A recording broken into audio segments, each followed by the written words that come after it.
Kerala water authority overseer grade 3 ഇനിയും പഠിച്ചു തുടങ്ങിയില്ലേ? 600-ലധികം വേക്കൻസീസ് പ്രതീക്ഷിക്കുന്ന ഈ ഒരു സുവർണ അവസരം നിങ്ങൾ പാഴാക്കരുത്. മെക്കാനിക്കൽ ആൻഡ് സിവിൽ ടോപ്പിക്സ് ഒരുമിച്ച് പഠിക്കുന്നതാണ് നിങ്ങളുടെ പ്രോബ്ലമെങ്കിൽ കഴിഞ്ഞ ഓവർസിയർ പരീക്ഷയിൽ മികച്ച വിജയം കൈവരിച്ച ടെക് PSC നിങ്ങൾക്കുള്ള സൊല്യൂഷനുമായി എത്തിയിരിക്കുന്നു. ഓവർസിയർ ഗ്രേഡ് 3 തീവ്ര പരിശീലന ഓൺലൈൻ ക്ലാസ്സസ് ടെക് PSC ആരംഭിച്ചിരിക്കുന്നു. കേരളത്തിലെ തന്നെ ഏറ്റവും മികച്ച മെന്ററിന്റെ നേതൃത്വത്തിൽ വിദഗ്ധരും പരിചയസമ്പന്നരുമായ ഫാക്കൽറ്റി ടീം നയിക്കുന്ന ക്ലാസുകൾ, ലൈവ് ക്ലാസുകളും റെക്കോർഡ് ക്ലാസുകളും പരീക്ഷാ തീയതി വരെയും നിങ്ങൾക്ക് ലഭ്യമാകും. Smart and effective capsule notes in PDF format, 5000-ലധികം topic wise multiple choice questions with detailed explanation, 20ഓളം PSC മോഡൽ മോക്ക് ടെസ്റ്റുകൾ with feedback, doubt clearance and mentorship എന്നീ പ്രത്യേകതകളോടുകൂടിയ ഈ ഒരു കോഴ്സ് നിങ്ങൾക്ക് സ്വന്തമാക്കാം വെറും 1999 എന്ന നിസ്സാരമായ പ്രൈസിൽ.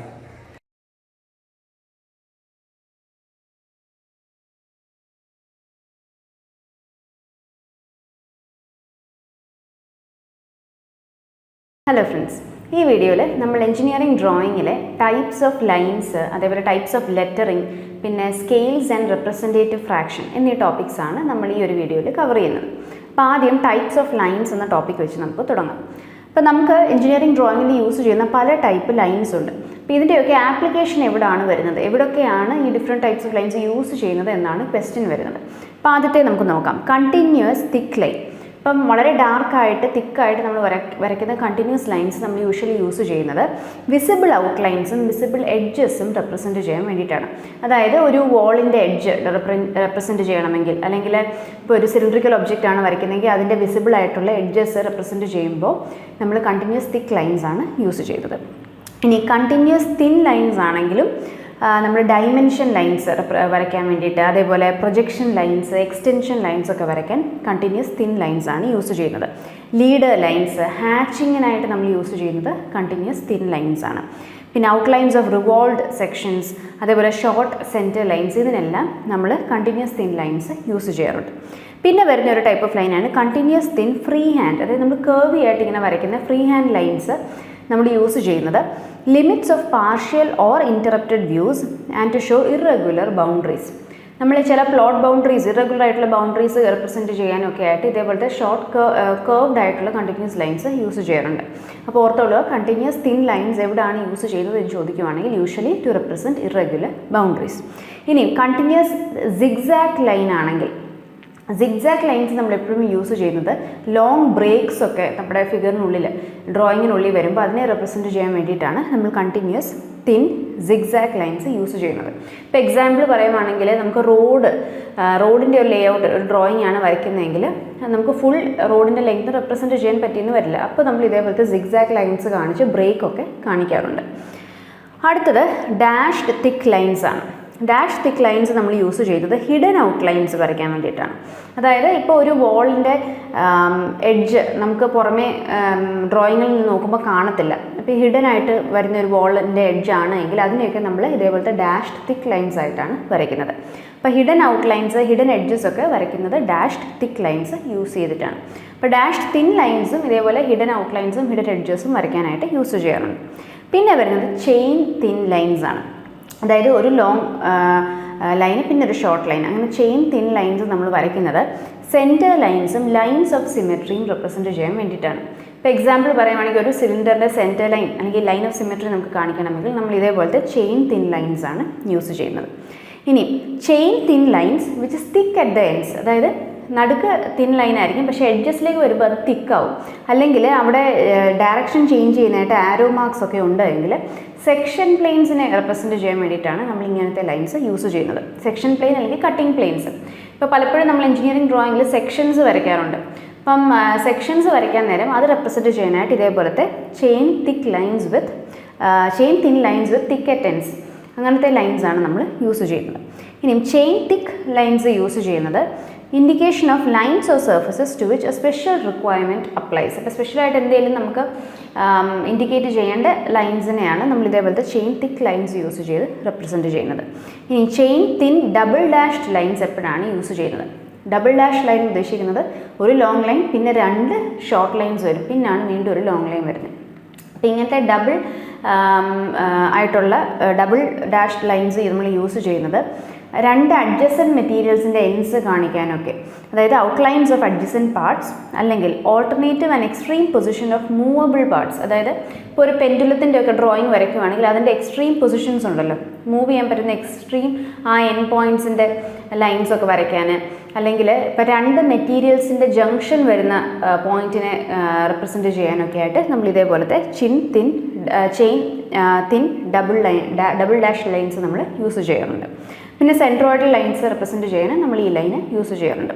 അപ്പോൾ ഇതിൽ ഏറ്റവും ഇമ്പോർട്ടൻ്റ് ആയിട്ട് ചോദിച്ചിട്ടുള്ളത് ഈ കണ്ടിന്യൂസ് തിക്ക് അല്ലെങ്കിൽ കണ്ടിന്യൂസ് തിന്നും അതേപോലെ സിഗ്സാഗ് ലൈൻസ് ചോദിച്ചിട്ടുണ്ട്. പിന്നെ നമ്മുടെ ചെയിൻ തിൻ ലൈൻസ് എവിടെയൊക്കെയാണ് എൻ്റെ ആപ്ലിക്കേഷൻ വരുന്നത് നമുക്ക് റിപ്പീറ്റഡ് ആയിട്ട് ചോദിക്കുന്നതാണ്. അപ്പോൾ ഇനി നമുക്ക് ലെറ്ററിങ്ങിനെ കുറിച്ച് ഡിസ്കസ് ചെയ്യാം. ഇപ്പോൾ എഞ്ചിനീയറിംഗ് ഡ്രോയിങ്ങിൽ നമ്മൾ ഏതെങ്കിലും ഒരു ഒബ്ജക്റ്റിനെ ഡിസ്ക്രൈബ് ചെയ്യാനായിട്ട് അല്ലെങ്കിൽ അതിൻ്റെ ഡീറ്റെയിൽസ് പ്രൊവൈഡ് ചെയ്യാനായിട്ട് നമ്മൾ ലെറ്ററിങ് യൂസ് ചെയ്യാറുണ്ട്. Written information in engineering drawing are referred to as lettering. പിന്നെ പല ടൈപ്പ് ലെറ്ററിങ്സ് ഉണ്ട്. Single stroke lettering. Single stroke lettering എന്ന് വെച്ചാൽ ഒരേ തിക്നെസ്സിലായിരിക്കും നമ്മളെല്ലാ ലെറ്റേഴ്സും ലെറ്ററിങ് ചെയ്യുന്നത്. ഇപ്പോൾ ഈ ഒരു ഫിഗറിൽ കാണുന്ന കൂട്ട് ABCD എല്ലാം ആൽഫബറ്റ്സും നമ്പേഴ്സും എല്ലാം ഒരേ തിക്നെസ്സിലാണ് എഴുതുന്നത്. ഇപ്പോൾ സ്റ്റെം തിക്നെസ്, അതായത് ആ ആൽഫബറ്റിൻ്റെ തിക്നെസ്, നമ്മൾ എഴുതുന്ന തിക്നെസ്സിനെയാണ് സ്റ്റെം തിക്നെസ് എന്ന് ഉദ്ദേശിക്കുന്നത്. ഈ stem thickness will be equal to thickness of the pencil tip. അപ്പോൾ ആ പെൻസിൽ ടിപ്പിൻ്റെ അതേ തിക്നെസ്സിനായിരിക്കും എല്ലാ ലെറ്റേഴ്സിനും വരുന്നത്. അപ്പോൾ ഇതിനെയാണ് സിംഗിൾ സ്ട്രോക്ക് ലെറ്ററിങ് എന്ന് വിളിക്കുന്നത്. നമ്മുടെ bureau of Indian standards engineering ഡ്രോയിങ്ങിന് യൂസ് ചെയ്യണം എന്ന് റെക്കമെൻഡ് ചെയ്യുന്നത് സിംഗിൾ സ്ട്രോക്ക് ലെറ്ററിങ് ആണ്. പിന്നെ അടുത്ത ഒരു ടൈപ്പ് ലെറ്ററിംഗ് ആണ് ഗോത്തിക് ലെറ്ററിംഗ്. അപ്പോൾ ഗോത്തിക് ലെറ്ററിംഗ് എന്ന് പറയുമ്പോൾ കുറച്ച് എക്സ്ട്രാ തിക്കായിട്ടാണ് നമ്മൾ ലെറ്റേഴ്സ് എഴുതുന്നത്. ഇനി ഇവിടെ ഒരു കാര്യം കൂടെ ശ്രദ്ധിക്കണം. ഗോത്തിക് ലെറ്ററിംഗ് നമ്മൾ ചെയ്യാൻ നേരം minimum height of the letters will be equal to 20 mm. അപ്പോൾ അത്യാവശ്യം ഹൈറ്റ് ഉള്ള ലെറ്റേഴ്സിനാണ് നമ്മൾ ഈ ഗോത്തിക് ലെറ്ററിംഗ് യൂസ് ചെയ്യുന്നത്. ഇനി മറ്റ് കുറച്ച് എക്സാമ്പിൾസോട് നമുക്ക് നോക്കാം. അപ്പോൾ ഗോത്തിക് ലെറ്ററിംഗ് നമ്മൾ പറഞ്ഞു കുറച്ച് തിക്നെസ്, എക്സ്ട്രാ തിക്നെസ്സോട് കൂടി എഴുതുമ്പോഴാണ് അതിനെ ഗോത്തിക് ലെറ്ററിംഗ് എന്ന് വിളിക്കുന്നത്. ഇനി റോമൻ ലെറ്റേഴ്സ് എന്ന് പറയുമ്പോൾ ഈ റോമൻ ലെറ്റേഴ്സ് നമ്മൾ ശ്രദ്ധിക്കുകയാണെങ്കിൽ ചില സ്ട്രോക്സിന് മാത്രം തിക്നെസ് കൂടുതലായിരിക്കും. ഇപ്പോൾ ഈ ABCD ഒക്കെ നോക്കുവാണെങ്കിൽ റൈറ്റ് എൻഡിൽ വരുന്ന എയുടെ സ്ലാൻറ്റിംഗ് ലൈനൊക്കെ കുറച്ച് തിക്നെസ് കൂടുതലാണ്. ഇപ്പോൾ Roman letters having elementary strokes accented or consisting of heavy and light lines are classified as Roman lettering. അതായത് ഒരേ ലെറ്റർ എഴുതുമ്പോൾ തന്നെ, ഒരേ ആൽഫബറ്റ് എഴുതുമ്പോൾ തന്നെ അതിൽ ലൈറ്റ് ആൻഡ് ഹെവി സ്ട്രോക്സ് ഉണ്ടായിരിക്കും. അപ്പോൾ അതിനെയാണ് റോമൻ ലെറ്ററിംഗ് എന്ന് വിളിക്കുന്നത്. പിന്നെ ഇറ്റാലിക് ലെറ്ററിംഗ് നമുക്ക് എല്ലാവർക്കും അറിയാം, കുറച്ച് സ്ലാൻറ്റിംഗ് ആയിട്ട് എഴുതുന്ന ലെറ്റേഴ്സ്, അതിനെയാണ് നമ്മൾ ഇറ്റാലിക് ലെറ്ററിംഗ് എന്ന് റെഫർ ചെയ്യുന്നത്. പിന്നീട് വരുന്നത് ടെക്സ്റ്റ് എന്നുള്ളത് നമ്മൾ കമേഴ്ഷ്യൽ പേർപ്പസസിനായിട്ട് പല ഫോൺസിലും എഴുതുന്ന ലെറ്റേഴ്സിനെ നമ്മൾ ജനറലായിട്ട് ടെക്സ്റ്റ് എന്നാണ് റെഫർ ചെയ്യുന്നത്. അപ്പോൾ ഇതിൽ ഇമ്പോർട്ടൻ്റ് ആയിട്ട് പഠിച്ചു വെക്കേണ്ടത് ഈ സിംഗിൾ സ്ട്രോക്ക് ലെറ്ററിങ്ങും ഗോത്തിക് ലെറ്ററിങ്ങും റോമൻ ലെറ്ററിങ്ങുമാണ്. അപ്പോൾ ഇനിയും ഈ സിംഗിൾ സ്ട്രോക്ക് ലെറ്ററിങ്ങിനെ തന്നെ നമ്മൾ വീണ്ടും രണ്ടായിട്ട് ക്ലാസിഫൈ ചെയ്യാം ബേസ്ഡ് ഓൺ ഇൻക്ലിനേഷൻ. ഇപ്പോൾ ഈ സിംഗിൾ സ്ട്രോക്ക് ലെറ്ററിങ് കറക്റ്റ് വേർട്ടിക്കലാണ്, അതിൻ്റെ സ്റ്റെമ്മ് നമ്മൾ എഴുതുമ്പോൾ വേർട്ടിക്കലായിട്ടാണ് പോകുന്നതെങ്കിൽ അതിനെ നമുക്ക് വേർട്ടിക്കൽ സിംഗിൾ സ്ട്രോക്ക് ലെറ്ററിങ് എന്ന് വിളിക്കാം. ഇവിടെ the stem is perpendicular to the line of lettering. Line of lettering ഉദ്ദേശിക്കുന്നത് നമ്മൾ ആ എഴുതി പോകുന്ന ആ ഒരു ഡയറക്ഷനെയാണ്. അപ്പോൾ ആ ഡയറക്ഷന് കറക്റ്റ് പെർപെൻഡിക്കുലർ ആയിട്ടാണ് നമ്മുടെ ആൽഫബറ്റ് ലെറ്ററിങ് വരുന്നതെങ്കിൽ അതിനെ വേർട്ടിക്കൽ സിംഗിൾ സ്ട്രോക്ക് ലെറ്റേഴ്സ് എന്ന് നമുക്ക് വിളിക്കാം. ഇനി ഇൻക്ലൈൻഡ് വരുന്നത് എപ്പോഴാണ്? ഇപ്പോൾ ഈ ഒരു ഫിഗറിൽ കാണുന്ന കൂട്ട് ലൈൻ ഓഫ് ലെറ്ററിങ് എന്ന് പറയുമ്പോൾ നമ്മുടെ ആ എഴുതി പോകുന്ന ആ ഡയറക്ഷന് പെർപെൻഡിക്കുലർ ആയിരിക്കത്തില്ല, കുറച്ച് ഇൻക്ലൈൻഡ് ആയിരിക്കും. ഓൾമോസ്റ്റ് 15 ഡിഗ്രീസോളം ടുവേർഡ്സ് ദ റൈറ്റ് ഇൻക്ലൈൻഡ് ആവുന്ന ലെറ്റേഴ്സിനെയാണ് നമ്മൾ ഇൻക്ലൈൻഡ് സിംഗിൾ സ്ട്രോക്ക് ലെറ്ററിങ് എന്ന് വിളിക്കുന്നത്. അപ്പോൾ ഓർത്തോളുക, സിംഗിൾ സ്ട്രോക്ക് ലെറ്ററിങ്ങിന് രണ്ട് ടൈപ്പ്. ബേസ്ഡ് ഓൺ ഇൻക്ലിനേഷൻ നോക്കുവാണെങ്കിൽ നമുക്ക് വെർട്ടിക്കൽ സിംഗിൾ സ്ട്രോക്ക് ലെറ്ററിങ് ഉണ്ട്, ഇൻക്ലൈൻഡ് സിംഗിൾ സ്ട്രോക്ക് ലെറ്ററിങ് ഉണ്ട്. ഇനി മറ്റൊരു type of classification of single stroke lettering is based on the line thickness to height ratio. നമ്മളിപ്പോൾ നേരത്തെ പറഞ്ഞ സ്റ്റെം തിക്നെസ് എന്ന് പറഞ്ഞല്ലോ, അതായത് ആ ആൽഫബറ്റ് നമ്മൾ എഴുതുമ്പോൾ യൂസ് ചെയ്യുന്ന തിക്നെസ്സിനെയാണ് സ്റ്റെം തിക്നെസ് അല്ലെങ്കിൽ ലൈൻ തിക്നെസ് എന്ന് വിളിക്കുന്നത്. ഇതിനെ വിത്ത് റെസ്പെക്ട് ടു ഈ stem thickness with respect to height of the alphabet നമ്മൾ നോക്കുമ്പോൾ ഒരു റേഷ്യോ കിട്ടും. അതിനെ ബേസ് ചെയ്ത് നമുക്ക് ഈ സിംഗിൾ സ്ട്രോക്ക് ലെറ്ററിങ്ങിനെ ക്ലാസിഫൈ ചെയ്യാം. ലെറ്ററിങ് A എന്ന് നമ്മൾ വിളിക്കുന്നത് when the stem thickness or line thickness is equal to height by 14. ആ ലെറ്ററിൻ്റെ ഹൈറ്റ് ഡിവൈഡഡ് ബൈ 14 ഈക്വൽ ആണ് സ്റ്റെം തിക്നെസ് എങ്കിൽ അതിനെ ലെറ്ററിങ് A എന്ന് വിളിക്കും. ഇനി ലെറ്ററിങ് B എന്ന് വിളിക്കുന്നത് വെൻ ദിസ് റേഷ്യോ, അതായത് height of the letter divided by 10 ഈക്വലായി വരുമ്പോഴാണ് നമ്മളതിനെ ലെറ്ററിങ് B എന്ന് വിളിക്കുന്നത്. ഇപ്പോൾ ലെറ്ററിങ് എയും ലെറ്ററിങ് ബിയും. ലെറ്ററിങ് എയിൽ stem thickness is equal to height of the letter divided by 14. Lettering ബിയിൽ സ്റ്റെം തിക്നെസ് അല്ലെങ്കിൽ thickness of the letter is equal to height of the letter by 10. അപ്പോൾ ഇത്രയാണ് ലെറ്ററിങ്ങിൽ നമുക്ക് ഇമ്പോർട്ടൻ്റ് ആയിട്ട് അറിഞ്ഞിരിക്കേണ്ടത്. അപ്പോൾ നമ്മൾ ലൈൻസിനെ കുറിച്ച് ഡിസ്കസ് ചെയ്തു, ഡിഫറെൻറ്റ് ടൈപ്സ് ഓഫ് ലൈൻസ് പറഞ്ഞു, അതിൻ്റെ ആപ്ലിക്കേഷൻസ് എവിടെ വരുന്നതെന്ന് പറഞ്ഞു. അതേപോലെ ലെറ്ററിങ്ങിൽ നമ്മുടെ പല lettering, single stroke lettering, Roman, Gothic, അതിനെക്കുറിച്ചൊക്കെ ഡിസ്കസ് ചെയ്തു. ഇനി സിംഗിൾ സ്ട്രോക്ക് ലെറ്ററിങ്ങിൻ്റെ പല ക്ലാസിഫിക്കേഷൻസും നമ്മൾ പറഞ്ഞു. അപ്പോൾ ഇനി നമുക്ക് ഡിസ്കസ് ചെയ്യാനുള്ള സ്കെയിൽസ് എന്ന ടോപ്പിക്കാണ്. അപ്പോൾ എന്താണ് സ്കെയിൽ? ഇപ്പം നമ്മൾ വരയ്ക്കുന്ന ഒരു ഇപ്പോൾ എക്സാമ്പിൾ ഒരു ബിൽഡിംഗ് ആണ് അല്ലെങ്കിൽ ഒരു മെഷീൻ പാർട്ടാണ്.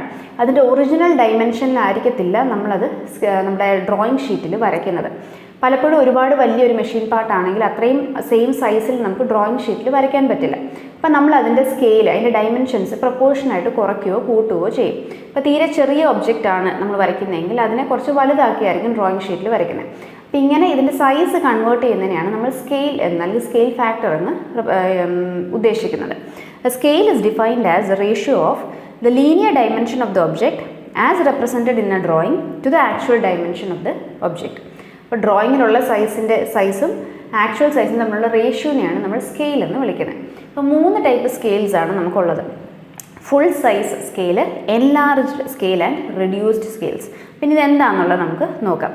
ഇപ്പോൾ റെഡ്യൂസ്ഡ് സ്കെയിൽസിൽ നമ്മൾ നോക്കുവാണെങ്കിൽ 1:2 ഒരു എക്സാമ്പിളാണ്. അതായത് ന്യൂമറേറ്ററിൽ എപ്പോഴും വരുന്ന ഡ്രോയിങ് ഷീറ്റിനുള്ള സൈസാണ്. അതായത് ഡ്രോയിങ് ഷീറ്റിനുള്ളിൽ നമ്മൾ വരയ്ക്കുമ്പോൾ ഉള്ള സൈസ് 1 ആണ്, പക്ഷേ ഒറിജിനലി ഒബ്ജക്റ്റിൻ്റെ സൈസ് 2 ആണ്. അതായത് നമ്മൾ ഒറിജിനലി ഉള്ള സൈസിനെക്കാട്ടിലും കുറച്ചാണ്, റെഡ്യൂസ് ചെയ്തിട്ടാണ് ഡ്രോയിങ് ഷീറ്റിൽ വരയ്ക്കുന്നത്. അപ്പോൾ ഇങ്ങനത്തെ സൈസുകളെ, സ്കെയിലുകളെയാണ് നമ്മൾ റെഡ്യൂസിങ് സ്കെയിൽസ് എന്ന് വിളിക്കുന്നത്. ഇപ്പോൾ ഒറിജിനൽ ഒബ്ജക്റ്റിനെക്കാട്ടിലും സൈസ് കുറവായിരിക്കും ഷീറ്റിൽ, ഡ്രോയിങ് ഷീറ്റിൽ നമ്മൾ വരയ്ക്കുന്ന സൈസ്. അപ്പോൾ ഇതിൻ്റെ എക്സാമ്പിൾസ് ആണ് 1:20, 1:200, 1:1000. അതായത് 1-ന് ശേഷം വരുന്ന ഫാക്ടർ എപ്പോഴും 1-നെക്കാട്ടിലും ഗ്രേറ്റർ ആയിരിക്കും. അപ്പോൾ അതാണ് റെഡ്യൂസിങ് സ്കെയിൽ. പിന്നുള്ളത് എൻലാർജിങ് സ്കെയിൽസ്. എൻലാർജിങ് സ്കെയിൽസിൻ്റെ ഒരു എക്സാമ്പിളാണ് 50:1. അതായത് ന്യൂമറേറ്ററിൽ പറഞ്ഞു ഡ്രോയിങ് ഷീറ്റിലുള്ള സൈസാണ് ന്യൂമറേറ്ററിൽ ആദ്യം വരുന്നത്. അപ്പം 50/1 എനിക്ക് 50:1 എന്ന റേഷ്യോയിൽ 50 എന്നുള്ളത് ഡ്രോയിങ് ഷീറ്റിലുള്ള സൈസും ഒബ്ജക്റ്റിൻ്റെ ശരിക്കുള്ള സൈസ് 1ഉമാണ്. അതായത് ഒരു ഇപ്പോൾ എക്സാമ്പിൾ പറയുകയാണെങ്കിൽ 1 സെൻറ്റിമീറ്റർ സൈസുള്ള ഒരു ഒബ്ജക്റ്റിനെ 50 സെൻറ്റിമീറ്റർ സൈസിൽ ആണ് നമ്മൾ ഡ്രോയിങ് ഷീറ്റിൽ വരയ്ക്കുന്നത്. അതായത് വലുതാക്കി നമ്മൾ വരയ്ക്കുന്നു. അപ്പോൾ അതിനെയാണ് എൻലാർജിങ് സ്കെയിൽസ് എന്ന് വിളിക്കുന്നത്. ഈ എൻലാർജിങ് സ്കെയിൽസിൻ്റെ എക്സാമ്പിൾസ് ആണ് 20:1, 2:1, 5:1. അതായത് നമ്മൾ സ്കെയിൽ എഴുതാൻ നേരം 1-നെക്കാട്ടിലും ഗ്രേറ്റർ ഫാക്ടർ ആയിരിക്കും ന്യൂമറേറ്ററിൽ വരുന്നത്. ഇനി മൂന്നാമത്തേത് full size scales. Full size scale എന്ന് വെച്ചാൽ 1:1 എന്നുള്ളൊരു റേഷ്യോ ആണുള്ളത്. അതായത് ഒറിജിനലി എത്രയാണോ അതിൻ്റെ സൈസ് അതേ സൈസിൽ തന്നെയാണ് നമ്മൾ ഡ്രോയിങ് ഷീറ്റിലും വരയ്ക്കുന്നത്. അപ്പോൾ ഇതാണ് നമ്മുടെ 3 സ്കെയിൽസ്. ഇപ്പോൾ ഫുൾ സൈസ് സ്കെയിൽ എന്തായിരുന്നു? Actual linear dimension of an object are shown in its drawing. Actually എന്താണോ സൈസ് ഒബ്ജക്റ്റിൻ്റെ അതേ സൈസ് തന്നെയാണ് ഡ്രോയിങ് ഷീറ്റിലും കാണിക്കുന്നത്. അതായത് ഇപ്പോൾ 1 സെൻറ്റിമീറ്റർ ലെങ്ത് ഉള്ള ഒരു ഒബ്ജക്റ്റ് ആണെങ്കിൽ ഡ്രോയിങ്ങിലും അതിൻ്റെ സൈസ് അല്ലെങ്കിൽ ലെങ്ത് 1 സെൻറ്റിമീറ്റർ തന്നെ ആയിരിക്കും. അപ്പോൾ നമ്മൾ സ്കെയിൽ പറയുമ്പോൾ 1:1 എന്നാണ് പറയുന്നത്. ഇനി റെഡ്യൂസിങ് സ്കെയിൽ ആണെങ്കിലോ, when the dimension on the drawing R smaller than the actual dimension of the object. ഇപ്പം 1 സെൻറ്റിമീറ്റർ ആയിട്ട് നമ്മൾ വരയ്ക്കുന്നത് 100 സെൻറ്റിമീറ്റർ ലെങ്ത് ഉള്ള ഒരു ഒബ്ജക്റ്റിനെ ആയിരിക്കും. അപ്പം ഇതിൻ്റെ റേഷ്യോ സ്കെയിൽ വരാൻ പോകുന്നത് 1:100 എന്നായിരിക്കും. ഇനി അടുത്തത് എൻലാർജിങ് സ്കെയിൽ ആണെങ്കിലും dimension adopted in the drawing will be bigger. ഒരു ചെറിയൊരു ബോൾട്ടിൻ്റെ ഫിഗർ നമ്മൾ ഡ്രോയിങ് ഷീറ്റിൽ വരയ്ക്കുമ്പോൾ കുറച്ചുകൂടി വലുതാക്കിയായിരിക്കും വരയ്ക്കുന്നത്. ഇതെല്ലാം എൻലാർജിങ് സ്കെയിൽസിൽ വരുന്നതാണ്. ഇവിടെ സ്കെയിൽ ഇപ്പം നമ്മൾ എക്സാമ്പിൾ പറയുകയാണെങ്കിൽ 1 സെൻറ്റിമീറ്റർ സൈസുള്ള ഒരു ഒബ്ജക്റ്റിനെ 10 സെൻറ്റിമീറ്റേഴ്സ് ആയിട്ടായിരിക്കും നമ്മൾ ഡ്രോയിങ് ഷീറ്റിൽ വരയ്ക്കുന്നത്. അപ്പോൾ 10:1 എന്ന് നമുക്ക് റേഷ്യോ പറയാം. ഇത്രയാണ് നമ്മുടെ 3 ടൈപ്സ് ഓഫ് സ്കെയിൽസ്. ഇനി സ്കെയിൽസുമായി ബന്ധപ്പെട്ടതാണ് നമ്മുടെ അടുത്ത term representative fraction. The ratio of the length in the drawing to its corresponding actual length of an object when both the lengths are in the same unit. ഇപ്പോൾ നമ്മൾ സ്കെയിലിൻ്റെ കേസിൽ പറഞ്ഞ കൂട്ട് drawing ഷീറ്റിലുള്ള size divided by original size of the object. പക്ഷേ 2 ടേംസും ഒരേ യൂണിറ്റിലായിരിക്കണം. ഇതിനെയാണ് നമ്മൾ റെപ്രസെൻറ്റേറ്റീവ് ഫ്രാക്ഷൻ എന്ന് വിളിക്കുന്നത്. ഇപ്പോൾ റെപ്രസെൻറ്റേറ്റീവ് ഫ്രാക്ഷൻ്റെ ടെക്നിക്കൽ ഡെഫിനേഷൻ എന്ന് പറയുന്നത് length of the object in drawing divided by actual length of an object. ഇപ്പോൾ ഒരു എക്സാമ്പിൾ നമുക്ക് നോക്കാം. If an actual length of 3 meters of an object is represented by a line of 15 mm length, okay, originally ഉള്ള ഒബ്ജക്റ്റിൻ്റെ length 3 meters ആണ്. പക്ഷേ drawing ഷീറ്റിൽ അത് represent ചെയ്യാനായിട്ട് യൂസ് ചെയ്തിരിക്കുന്നത് 15 mm ലെങ്ത് ആണ്. ഇപ്പോൾ ന്യൂമറേറ്ററിൽ എപ്പോഴും ഡ്രോയിങ് ഷീറ്റിലുള്ള സൈസ് വേണം എഴുതാൻ. അപ്പോൾ നമ്മൾ ന്യൂമറേറ്ററിൽ 15 mm എഴുതി, ഡിനോമിനേറ്ററിൽ 3 meters actual size of the ഒബ്ജക്റ്റാണ് ഡിനോമിനേറ്ററിൽ എഴുതേണ്ടത്. അപ്പോൾ താഴെ 3 meters എഴുതി. ഇനിയും റെപ്രസെൻറ്റേറ്റീവ് ഫ്രാക്ഷൻ കണ്ടുപിടിക്കുമ്പോൾ ഒരേ യൂണിറ്റ് ആയിരിക്കണം ന്യൂമറേറ്ററിനും ഡിനോമിനേറ്ററിനും എന്ന് പറഞ്ഞു. അപ്പോൾ നമ്മൾ ഒരേ യൂണിറ്റായി mmലേക്ക് രണ്ടിനെ കൺവേർട്ട് ചെയ്യുവാണെങ്കിൽ നമുക്ക് ഫ്രാക്ഷൻ ഡിവൈഡ് ചെയ്ത് വരുമ്പോൾ 1:200 എന്ന് കിട്ടും. അപ്പോൾ ഈ ഒരു particular example representative fraction is 1:200. ഇത് വളരെ ഇമ്പോർട്ടൻ്റ് ആയിട്ടുള്ളൊരു ടോപ്പിക്കാണ്. റെപ്രസെൻറ്റേറ്റീവ് ഫ്രാക്ഷൻ എല്ലാ പ്രാവശ്യവും കണ്ടുപിടിക്കാനായിട്ട് അല്ലെങ്കിൽ അതിൻ്റെ ഡെഫിനിഷനായിട്ട് തന്നെ ചോദിക്കാറുണ്ട്. അപ്പം ഇത്രയാണ് നമ്മുടെ ഈ ഒരു വീഡിയോയിൽ നമ്മൾ കവർ ചെയ്യുന്ന ടോപ്പിക്സ്. അപ്പോൾ ബാക്കി കുറച്ച് ടോപ്പിക്സുമായിട്ട് അടുത്ത വീഡിയോയിൽ കാണാം. Thank you.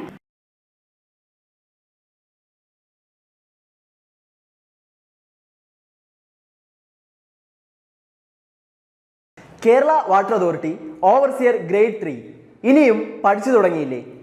600-ലധികം വേക്കൻസീസ് പ്രതീക്ഷിക്കുന്ന ഈ ഒരു സുവർണാവസരം നിങ്ങൾ പാഴാക്കരുത്. മെക്കാനിക്കൽ ആൻഡ് സിവിൽ ടോപ്പിക്സ് ഒരുമിച്ച് പഠിക്കുന്നതാണ് നിങ്ങളുടെ പ്രോബ്ലമെങ്കിൽ കഴിഞ്ഞ ഓവർസിയർ പരീക്ഷയിൽ മികച്ച വിജയം കൈവരിച്ച ടെക് PSC നിങ്ങൾക്കുള്ള സൊല്യൂഷനുമായി എത്തിയിരിക്കുന്നു. ഓവർസിയർ ഗ്രേഡ് 3 തീവ്ര പരിശീലന ഓൺലൈൻ ക്ലാസ്സസ് ടെക് PSC ആരംഭിച്ചിരിക്കുന്നു. കേരളത്തിലെ തന്നെ ഏറ്റവും മികച്ച മെന്ററിന്റെ നേതൃത്വത്തിൽ വിദഗ്ധരും പരിചയസമ്പന്നരുമായ ഫാക്കൽറ്റി ടീം നയിക്കുന്ന ക്ലാസുകൾ, ലൈവ് ക്ലാസുകളും റെക്കോർഡ് ക്ലാസുകളും പരീക്ഷാ തീയതി വരെയും നിങ്ങൾക്ക് ലഭ്യമാകും. Smart and effective capsule notes in PDF format, 5000-ലധികം topic wise multiple choice questions with detailed explanation, 20ഓളം PSC മോഡൽ മോക്ക് ടെസ്റ്റുകൾ with feedback, doubt clearance and mentorship എന്നീ പ്രത്യേകതകളോടുകൂടിയ ഈ ഒരു കോഴ്സ് നിങ്ങൾക്ക് സ്വന്തമാക്കാം വെറും 1999 എന്ന നിസ്സാരമായ പ്രൈസിൽ. കൂടുതൽ വിവരങ്ങൾക്കും അഡ്മിഷൻ ലഭിക്കുന്നതിനും സ്ക്രീനിൽ കാണുന്ന നമ്പറിൽ നിങ്ങൾക്കും ഞങ്ങളെ ബന്ധപ്പെടാവുന്നതാണ്.